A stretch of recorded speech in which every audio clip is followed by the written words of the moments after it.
What's up, everybody, man? Back with another reaction video, and this is probably the first one I done.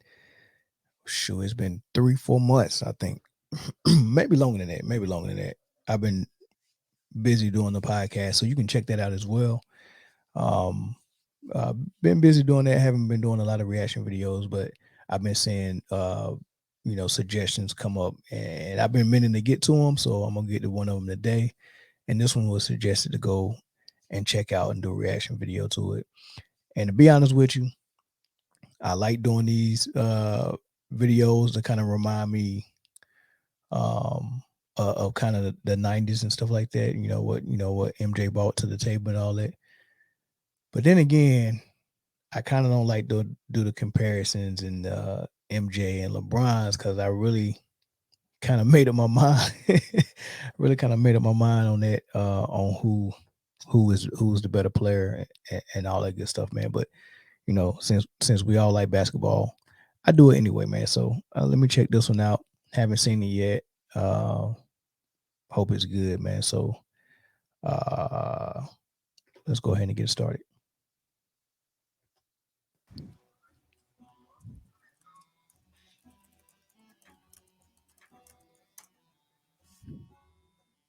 Oh Lord, not Nick Wright. LeBron James is better at basketball than anyone I've ever seen. Period, point blank. And when you say, what did Jordan do better? It's a good question because the one thing people say is Jordan was a better scorer. Well, was he? Jordan, for his career, averaged exactly 3 more points per game than LeBron averaged. But he did it on more than 3 more shots per game. LeBron shoots a better percentage from two, shoots a better percentage from three. He is clearly the more versatile defender. LeBron James can guard 5 positions on the court. Stop. All right, it's not even a debate who the better scorer was. And I I I I see myself as someone that is very objective, right? I just look at I say what I see, right? But with Michael Jordan and LeBron James, it is clearly uh and obvious that the better scorer is MJ. That's not even debatable to me. For Nick Wright to make the argument that maybe he wasn't, or maybe it's closer than you think, and his only foundation for that, or his only support for that comment, is a points per game average. That tells you that Nick really didn't play, or Nick really didn't really watch the game, or watch both players play, or he knows better and he's just doing this because he gets paid to do it. It's got to be one of three. I mean, you can't be that incompetent as a basketball uh, fan. I guess Nick Wright is a fan, but you can't be that incompetent and say Michael Jordan wasn't a better scorer, and then say LeBron shoots it better from two. When we all know that all LeBron shots are really in the paint, layups and dunks, and Michael Jordan got a ton of his points just based on pull up mid range jump shots, elbow jump shots, fade away in the post jump shots. So I'm shooting mid range post fadeaways, and you're shooting mostly layups and dunks, and our percentages are similar. It Yeah, the scoring argument is not an argument at all. The defending argument, is obvious also that Michael Jordan was the better defender when you watch the game, and and then there's things to support that by his all defensive first team, second teams, his defensive player of the year, the amount of steals and blocks he got as well. I mean, it's just obvious. Now he's going to make the argument that LeBron is the more versatile defender because he can guard more positions. But what good is a versatile defender if I can't put you on the best center? Because he's going to make the argument LeBron can guard positions 1 through 5. So the best center is someone like I don't know who played in LeBron's era that was a good center. I don't want to say Tim Duncan because he was kind of a power forward, but let's say Tim Duncan. If I can't put you on Tim Duncan and say, "Hey, stop Tim Duncan," or the best power forward, maybe Dirk or Garnett. If I can't put you on Dirk or Garnett and say, "Stop him," or the best point guard, who is someone like Curry, Irvin. If I can't put you on him and say, "Stop him," right? What good is being versatile? I mean, what good is being versatile if I can't utilize you like that?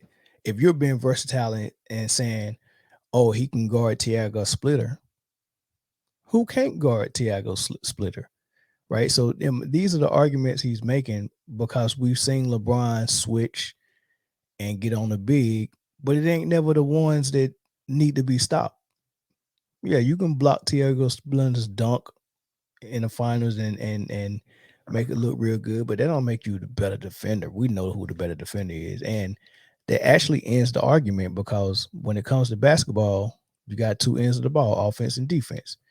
And since Michael Jordan is the better scorer, he's the better offensive player, and since he's the better defender, he's the better defender.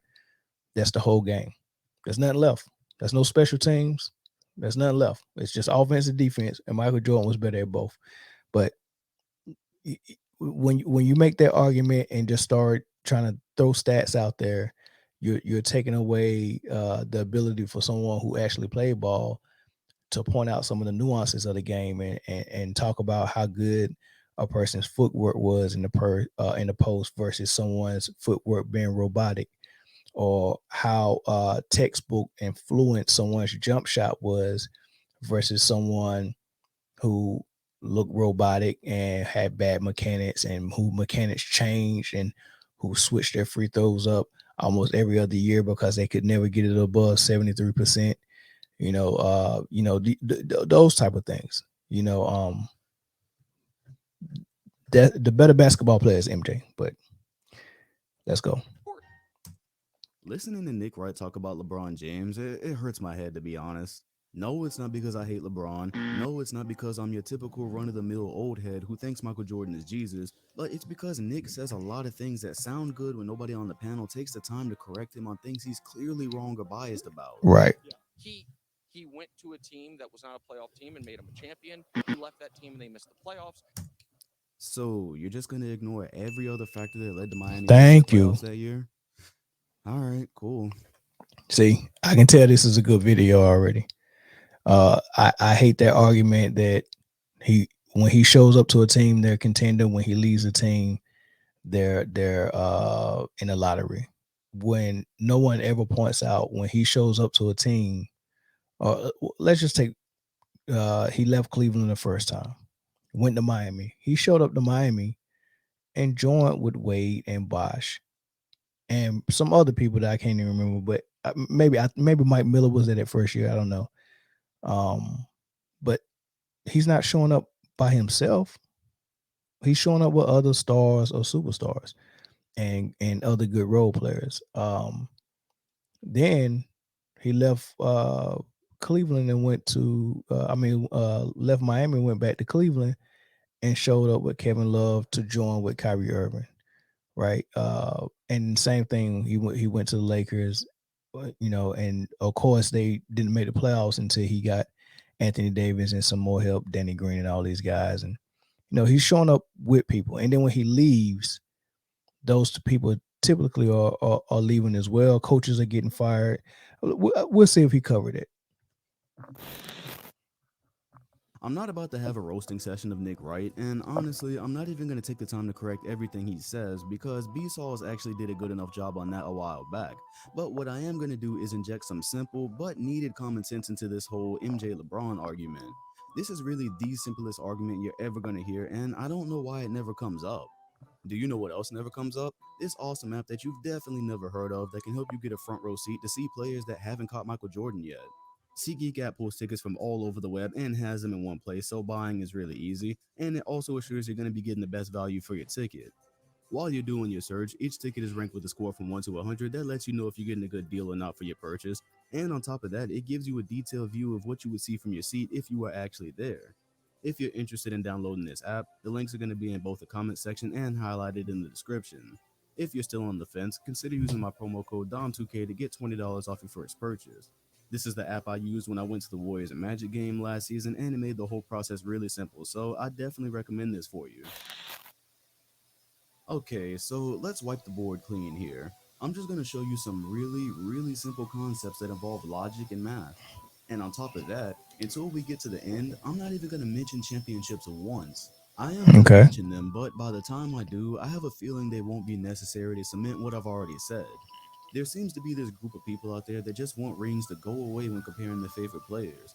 Every single day I see NBA Twitter trying to diminish the greatest thing you can accomplish as a superstar franchise player. Hmm. So we're going to play by that group's rules until the end where I show how stupid that logic is. But for now, let's get started on this.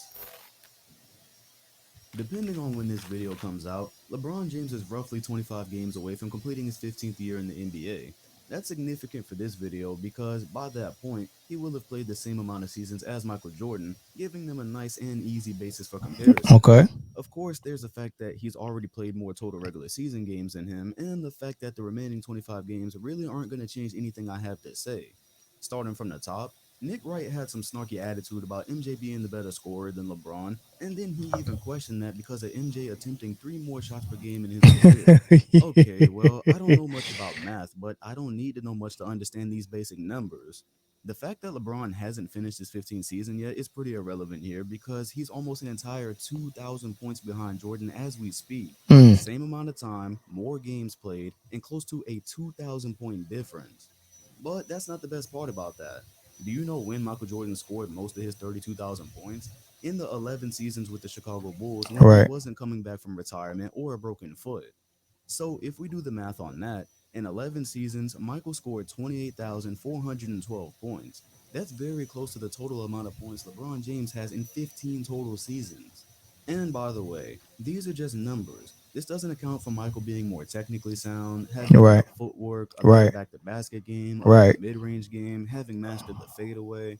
Oh, and I also See, he's pointing out some of the same stuff I already know, and a lot of people already know. And these are the type of things I try to point out too. But it's kind of hard to have that conversation when you're talking to someone like Nick Wright or someone who listens to Nick Wright and agrees with what he says, and they will have this conversation about who's a better basketball player, and only thing they're using is stats. Stats can't be ignored. However, the way I use stats is, since I think I know basketball, right, I can watch the game and come to a conclusion on who a better player is based on what I see. Now, what I see, I will go to the stats and validate it. Like if I see a great score, oh man, that dude's a great scorer. What is he averaging? And he's averaging 30. Okay, that checks out. That makes sense. Because what I see, he should be scoring like that, right? Now, if what I see don't match the stats, then I go a little bit deeper. Like let's say I see Andrew Wiggins play and he got some of the same qualities. He's a great athlete. He's got good size. He got a good mid-range jump shot and all these things. And I see, oh man, he's a great scorer. Is he averaging 30? No, 17. Okay, now why does it not match? Why is my eye not matching the stats? Right. And then I might have to dig into it and find out, right. I might be circumstances. Oh, he's the third option. Okay, cool. Steph is the number one player. Yeah, things like that, or whatever. It's always circumstances to why numbers don't really match what you see with the eye test. Now, when it comes to this conversation with MJ and LeBron, it's obviously when I watch the game, I see, yeah, LeBron can ball, he can score, but I also see how he get his points, and I also see what he doesn't do well. He's not a consistent shooter. He doesn't really much have a mid range. He doesn't play in the post real well. When he is in the post, he telegraph his moves because it's things he's trying to pick up and he's practicing, but he's not a natural at it.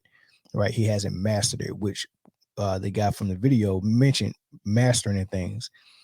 I sum it up as this: when I look at the offensive end of the court, MJ mastered everything. It's almost like a black belt in martial arts. You know, when you show proficiency in one area, you can move up a belt. You know, you come and you break the board, you break 10 boards, you break an ice block. You do, you know, you can do this round, whatever level you have to get to master something before you can get a belt. MJ has mastered everything you can master, except maybe the 3 point shot. Maybe, and I'm just gonna get it just so we won't have to argue about it. He's To me, he was a good shooter. Period. The 3 point shot wasn't a shot that he emphasized. But I just say he didn't master that, right? Everything else he mastered. Now LeBron, on the other hand, uh, he didn't master playing off the ball. He didn't master shooting free throws. He didn't master the post. He didn't master footwork. He didn't master um, the mid range. He didn't master shooting off the catch. Right. What he mastered is the dribble drive and scoring in the paint and passing. He mastered that. That's it. He can't even shoot free throws. He didn't master everything that he can master on offense. He still got holes in his game. So and that's how I would put it. Purposely waited until the end to remind you that Jordan is a 10-time scoring champion. LeBron won the scoring title once. Jordan's best scoring year was 37 points a game compared to LeBron's 31. This was a regular sized NBA player that almost averaged 40 a game in the era that you all like to call quote unquote real basketball. So you know what? I don't think anybody except Nick Wright was even questioning Michael being the better scorer. If you want to side with him because you think Michael attempting 3 more shots a game accounts for everything I just laid out, then be my guest. But I'm marking this one off. Oh, and a side note before I leave this area for good. For those of you that are going to use the field goal percentage argument Nick Wright set you up to fail with, which I am going to touch on a little bit more later, check out where most of LeBron James' attempts have come from Yeah. in his career. Every single season, his leading metric by far is from 0 to 3 feet away from the basket. Hmm. Unfortunately, this data for Michael Jordan doesn't exist outside of his Wizard seasons, but I don't think it needs to exist for you to know MJ didn't barrel into the paint as much as LeBron James given the size difference.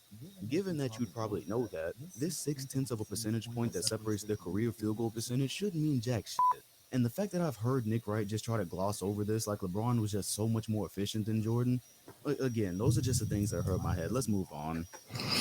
Efficiency. Let's talk about efficiency really quick because I don't want to make this video too long. Uh, People think efficiency is just how many points you get versus how many shots you took to get the points. But you can take it a step deeper. That's the surface level. Efficiency to me is how many dribbles did you take to get to a good shot? How many seconds off the shot clock did you take to get to a good shot? Right? Because that's going to make your offense more efficient. And for MJ playing off the ball and allowing the triangle offense to actually play through and develop and do those things, and the triangle offense actually created offense for others and not just MJ. And then whenever MJ got the ball, he could just get to a good shot with 1 to 2 dribbles or less. And he didn't have the ball for that long of the shot clock versus what you see now with players like Westbrook, Luka Doncic, LeBron, sometimes Harden, especially when he was with the Rockets. They're pounding the ball out of the 24 seconds on the shot clock. They're pounding the ball at least 15 of those seconds and probably taking about 20 dribbles of possession just to get to a good shot. That's also efficiency when you can get a shot with 2 dribbles or less, or with less than 4 seconds or 5 seconds. Gracias a la vida. You've gifted me so much now. It's giving me a heart that keeps on beating louder.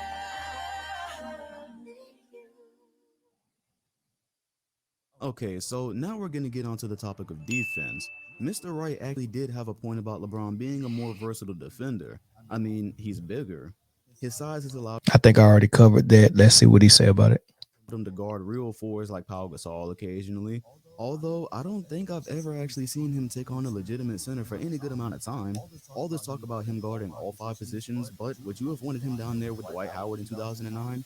If DeMarcus Cousins was on fire, would you stick LeBron on him? Okay, wait. The whole five position thing, that's its own topic.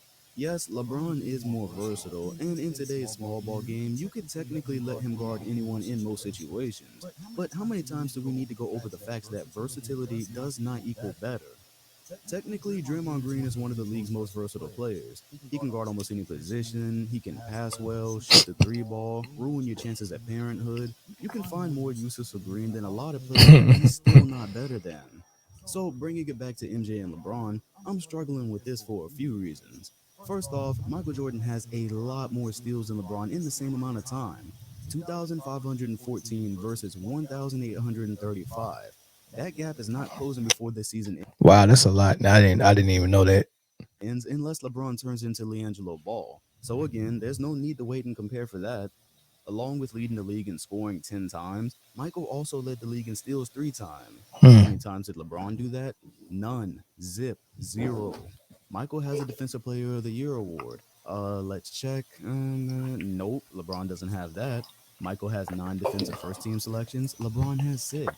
On top of everything I just said, LeBron is only 33 years old right now, and he's already quit playing defense as far as we can tell this season. That's true. So, if we open up the good old basketball Bible and scroll down here, we can see that Michael actually made the defensive first team for every year that he played in the 90s, including when he was 34 years old in his last season with Chicago. Mm, So, not only was he winning championships, not only was he winning scoring titles, but he was simultaneously playing both sides of the floor at a high level. mm. Do you know how many passes we give today's superstars for not playing great defense because we know they're carrying an offense? Michael did both.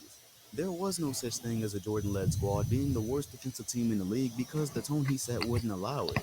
I think And that's why I don't like the whole giving a player a pass for doing so much on the offensive end because you don't really supposed to be doing everything on the offensive end. You're not supposed to be your team's primary scorer and primary distributor.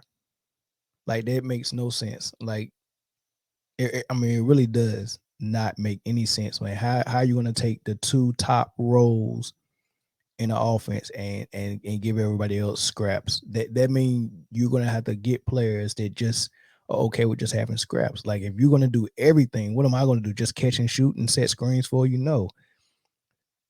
When you got a good team and you got good players around you, those good players can make plays for themselves and others as well. They don't need just one player making plays for everybody and then making that excuse saying, since I'm doing all this on offense, I get the rest on defense. I've said enough here. Also, if you're wondering about blocks, MJ currently has him by about 20, so it seems like LeBron is going to either tie or pass him this season. I think that means we can call that stat a wash because there's not going to be a margin where we can just flat out say someone was way better regardless of what happens. Of course, LeBron has his signature chase down block he was better at, but the numbers are going to be pretty close there. So, to the point we're at now, we've established Michael as the clear better offensive player. We Yeah, can go ahead and make a huge deal out of the 6 tenths of a percentage point that separates their shooting if that's your cup of tea, but I don't think it's a strong argument, I'm not making a big deal out of it. It's obvious. Michael's the better scorer. especially when you consider how many of those buckets were right at the rim because LeBron is a freight train. After all, he's so much bigger and stronger, right? If you're even going to dare to question who the better scorer is, and LeBron is that much bigger and stronger, that field goal percentage shouldn't be that close. Plus, according to Nick Wright, it's such an important thing that Michael attempted 3 more shots a game than LeBron. So, if Michael shot more and LeBron scores closer to the basket more, then why are you boasting a 6 tenth of a percentage advantage in that category? We've also established that LeBron is the more versatile defender, but there's no way in the hell you can make a case that he was the better defender. There's going to be more on that No, that's because he wasn't a better defender. at the end, I promise. And if you look at the common statistical categories as a whole, this means the only thing you can clearly say LeBron James is better at is rebounds and assists. It's the only part of these major scorebox stats that LeBron just flat out did better than him. Just let that sink in for a moment. Listening to Nick Wright make blanket statements about LeBron being so much better at this and so much better at that, and I just laid everything out in front of you, and the ending result was that LeBron passes better than Jordan and he rebounds better than Jordan. If you consider the fact that LeBron is a I'm gonna say he rebounds better than him. I'm gonna say he passed more than him, and he's a more willing passer. And LeBron's a really gifted passer as well. So I give him, yeah, rebounding and passing. I get that to him. freight train and that Michael Jordan is a shooting But I don't want to gloss over the fact that MJ was also a good passer, and he just don't get a lot of credit for it because he was such a dominant scorer. You know, I seen MJ come on 2-on-1 fast breaks, and he could easily get the ball up, but in his mind, there was no better shot than what he was than what he could do. You know what I mean? So it's a lot of times he looked people off. I think most of his game winners, it was a wide, like Pippen was wide open on that Craig Elo. Not was it the Craig Elo one? No, not Craig Elo. It was um one of the shots he made on Utah. Pippen was wide open.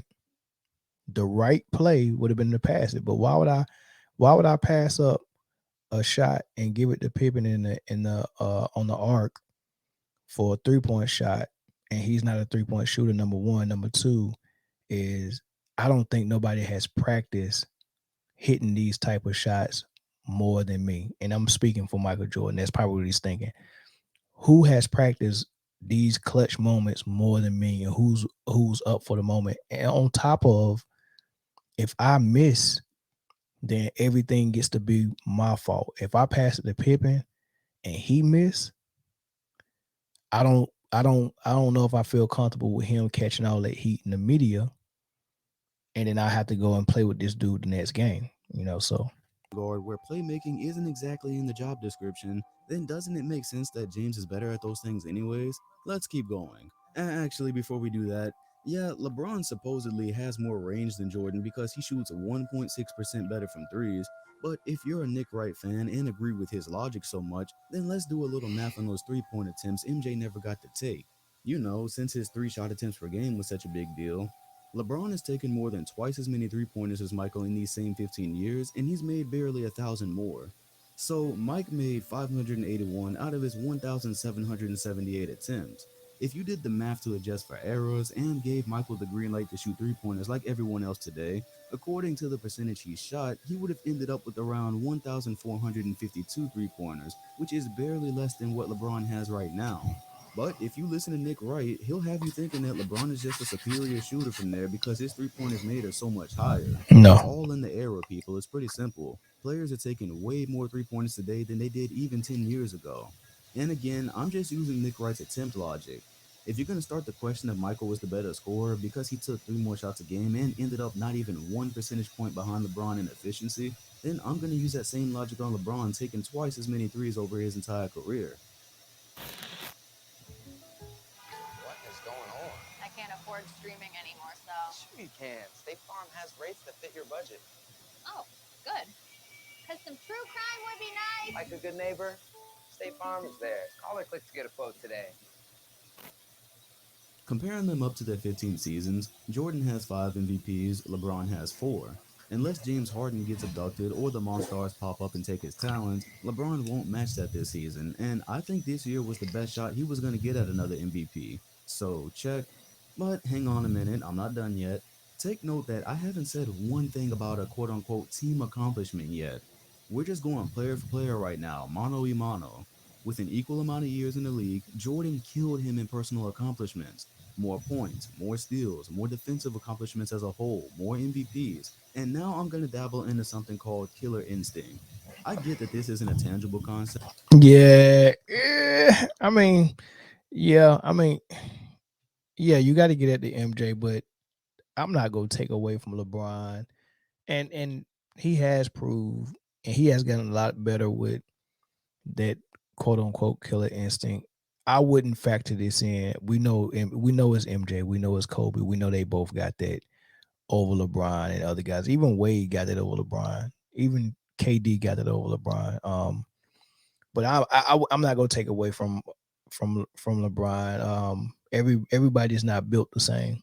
Um, Everybody's upbringing wasn't the same, and that's just something I wouldn't factor in to who the better basketball player is, even though we probably should, because it does make a difference, with how clutch you are and how bad you want to win, and what you do to win. But it definitely is a difference between the two. But I wouldn't bring it up in the debate. And it can't definitively be measured by anything, but I can't make this video without this next part. When we compare two greats, we have to compare their entire body of work no matter what they've done to redeem themselves. So take 2011 for example, because although you didn't want me to go there, I'm going there. But I'm not going to go there out of hate, I'm just going there to make a point. We can't crucify LeBron for it and use it as a reason to say he's a career choker, that he doesn't have killer instinct at all, because since 2011, he's done a crazy amount of things. Yeah. I've witnessed them firsthand. However, when we have a conversation like the one at hand, something like 2011 still has to be a part of the conversation because the information there is valuable. No matter what's happened since then, in this conversation, any meltdowns or no-shows are always going to be relevant. Again, I want to be perfectly clear here. LeBron James obliterated my Celtics in 2012. He led the charge on a comeback against the greatest team of all time. He was the best player in the series against the Spurs, We got to stop calling the Warriors the greatest team of all time. who are one of the greatest organizations ever. LeBron has more than made up for 2011, and even with that, it's still going to matter in a greatest of all time conversation. MJ is 6-0 in the finals, and you can't just write that off as a team accomplishment because, unlike with LeBron, you've never heard of a tragic Jordan moment on that stage because it doesn't exist. All there was is greatness. 41 points a game on 50% shooting to go with 9 rebounds, 6 assists, and 2 steals against the Suns in '93. The flu game against the Jazz, the epic steal Yeah. alone, and his final shot with the Bulls. Yeah. When you pull up Jordan's final resume, how he performed individually as the best player in the league on the biggest stage with the most pressure, all you find is him going above and beyond almost every single time. But unfortunately with LeBron, the same can't be said. Sure, he's had his amazing moments. Hell, even in a series like 2015 where he didn't win, even the fact that he made us think he could win was great. But that is never going to change what I'm about to show you. Uh-oh. I want you to hear something. It's something that you should never have to hear about a player as great as LeBron James, an insult to his legacy, but one that he allowed. Magic, what do you expect from LeBron tonight? I want to see him, Stewart, have some fun. Get into his defense because the key is, can he stop Jason Terry? Can he stop Jason Terry? Can he stop Jason Terry? Come on. That is the most damaging thing that ever happened to LeBron's case against Michael. For those of you that don't know, 2011 couldn't have really been a worse situation for James. They got all the way to the finals where they were definitely favorites to beat a Mavericks team nobody was even paying attention to until they swept the Lakers. Then he proceeded to mock Dirk being sick and averaged less points to both Wade and Bosh. Oh, God. Those were his teammates. The real problems start when you open up the basketball Bible and see that he was even outscored by Jason Terry. Jason And Terry slightly did get less in efficient him. as well.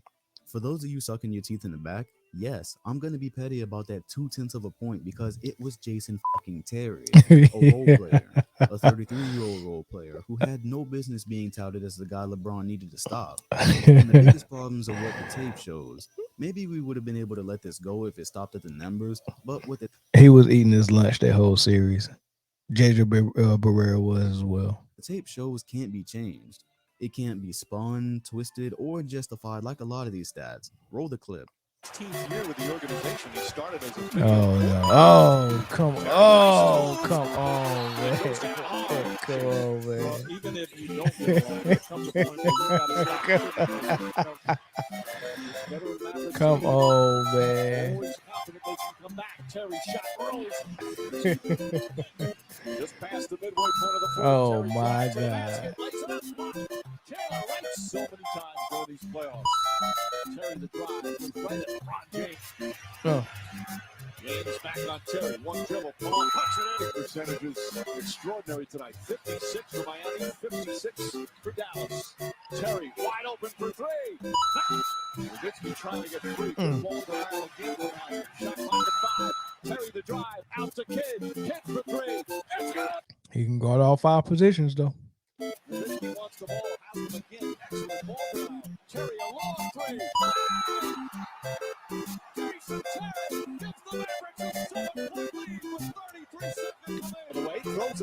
Terry. Games is back. Terry, jump shot is good. They say, can you give me 14, 15 minutes? Because this is what you dreamed of.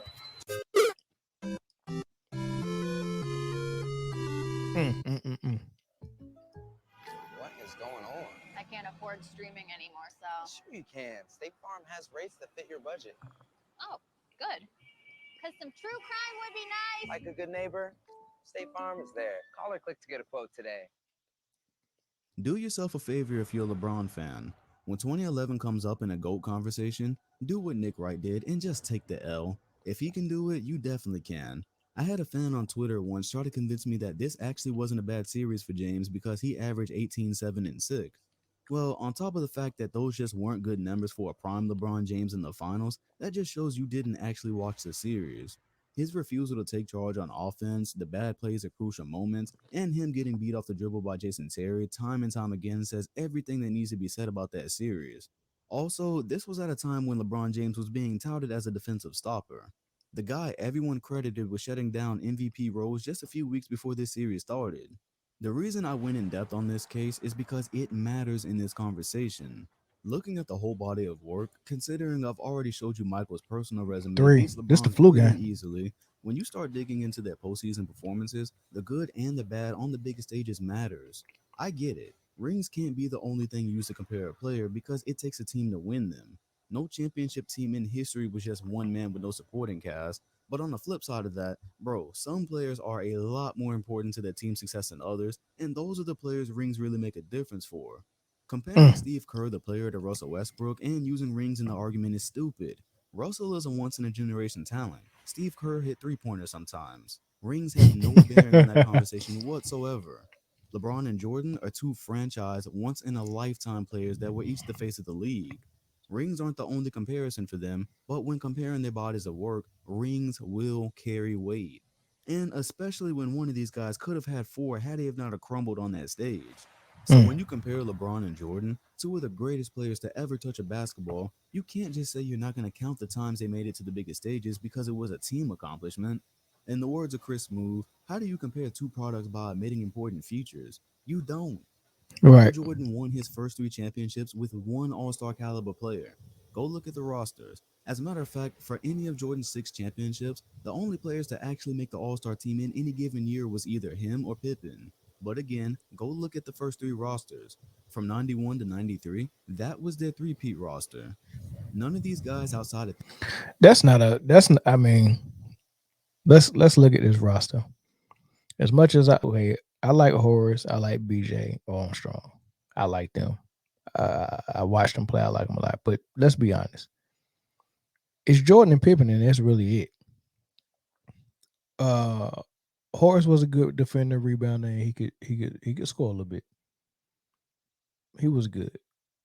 I think he was an all-star when he was in Orlando, maybe. So one time all-star. Never was an all-star with the Bulls. I think BJ Armstrong was an all-star the year Jordan left.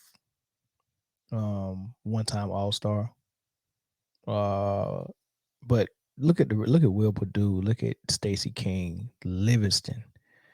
Hodges really never got in the game, really. I don't even know who number 2 is. But that was it. That's their squad. Paxson, I like him. Paxson was a good defender. He was like a Caruso. But man, that's not a Pippen were all-star. That's not an overwhelming players. squad. Horace Grant made one all-star team in his entire career, and that was in 1994 when Jordan left. Bill Cartwright made one all-star team in 1980. That was almost 10 entire years before he even joined the Chicago Bulls. I'm not trying to disrespect these players' careers, but with all due respect, these guys were not making up some fucking super team that was claiming they were going to win 8 championships. No matter who likes it or who doesn't, Michael Jordan is still 6-0, and he showed up every single time his team got to the big stage. There is no story about a role player consistently blown by Jordan. There's no story about an 8-point game in a pivotal part of a series. There's no story about whether his averages in a series that he lost in 5 games were during garbage time or not. And finally, there is no story about Jordan's teams winning a 7-game series where they were the underdogs. Do you know why his teams were never underdogs? I'll give you a hint. MJ. Oh, he did it! Hey, Michael. Here it is again.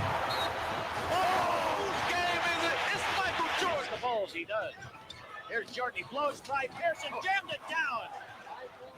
Cartwright off to Jordan. Michael and State for the dunk.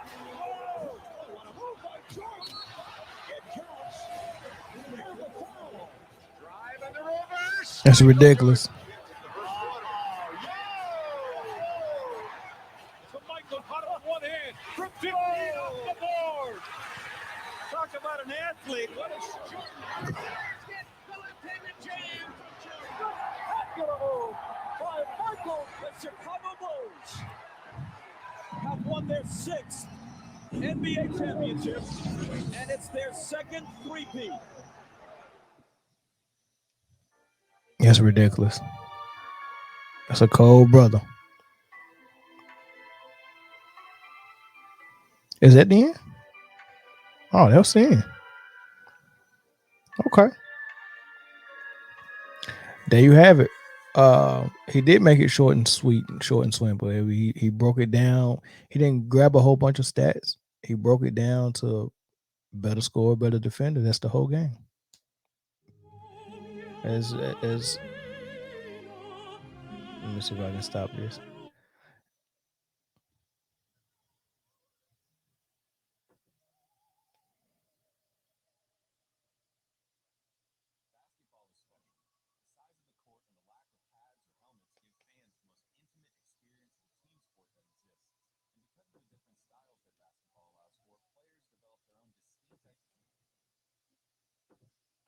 There was nothing else to talk about. Better defender, better score. That's the whole game. That's the whole game, man. I don't make this conversation or this debate. I don't even call it a debate. It's not even debatable. It's more debatable to talk about who number 3 through 5 is, because 1 and 2 is obviously MJ and Kareem.